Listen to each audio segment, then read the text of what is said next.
opportunities that consolidation can present for payers and providers. And a lot of times people talk in consolidation about greater efficiency.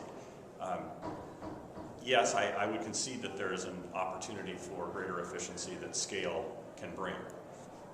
But my view is that the reasons to do a consolidation ultimately need to be measured in what value is brought to the marketplace. It's not what value is brought to the organization internally. So I look at the opportunity around consolidation around how do you build capacity in an organization to innovate more quickly and more ably to meet the needs of individuals and their families. So the question about how consolidation might impact the payer-provider relationship, I think the concern is the greatest casualty from these very large mega mergers could be innovation.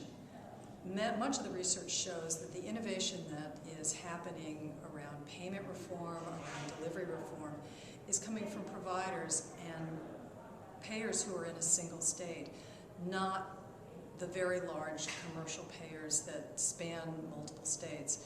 So I think the biggest concern is that as these insurers get even larger and really start to coalesce into 3 large insurance companies that will command most of the market, that innovation that improves care for patients and allows hospitals to work collaboratively and cooperatively with payers really could go by the wayside and slow down the progress we're making in healthcare.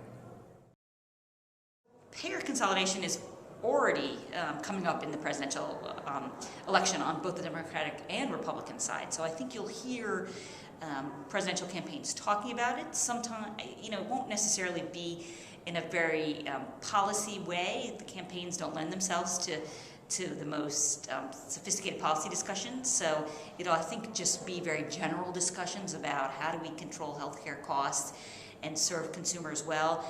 So what I would say is it's going to be a lot of noise for people, and instead we'll be getting ready for really a new administration, and people should be planning 2 scenarios. What it's going to look like with the White House in either hand, and